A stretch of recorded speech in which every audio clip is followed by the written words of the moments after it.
હિન્દુ સમાજના લોકોએ ભાજપને મત ના આપ્યા તે કારણસર ગુજરાતમાં ભાજપની સરકાર હિન્દુ મંદિરોને તોડી રહી છે અને હિન્દુ સમાજમાં રોષની લાગણી છે. આવા આરોપ લગાવ્યા છે આમ આદમી પાર્ટીના પ્રદેશ પ્રમુખે.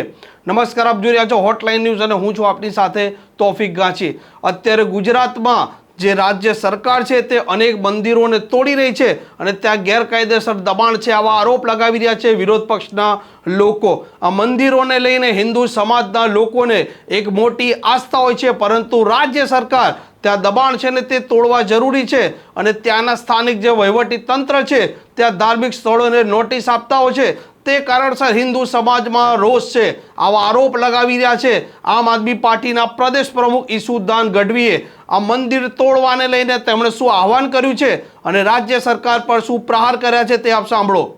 ભગવાન રામની જન્મભૂમિ અયોધ્યામાંથી શું ભાજપ હારી અયોધ્યાવાસીઓને પણ ગાળો ભાંડવા માંડી અને હિન્દુ ત્યાંના લોકોએ જે મત નથી આપ્યા એમને પણ ગાળો માંડી અને હવે નવું ગતકડું ભાજપ લાવી રહ્યું છે કે ગુજરાતના હજારો મંદિરો જે ન માત્ર હિન્દુઓનો પણ તમામ વર્ગના લોકોનું આસ્થાનું કેન્દ્ર છે એ તમામ મંદિરો તોડવાનો એક કારસો રચ્યો છે ભાજપે.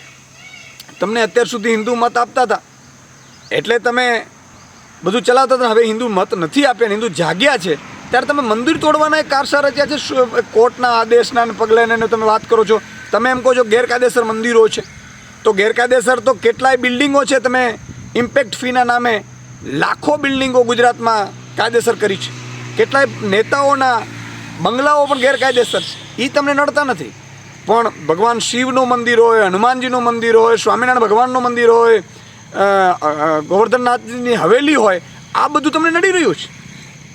એટલે તમે મંદિરો તોડવાની એક પણ હિલચાલ જો ગુજરાતમાં ભાજપ સરકારે કરી છે તો આમ આદમી પાર્ટી ચૂપ નહીં બેસે. આમ આદમી પાર્ટી આગામી સમયમાં, કારણ કે મંદિરો છે એ અમારા આસ્થાનું કેન્દ્ર છે, એને માન લો કે ઇલીગલ છે તો તમે ગેરકાયદેસર કરો ને, જેમ ઇમ્પેક્ટ ફીના નામે કરો છો એવી રીતે.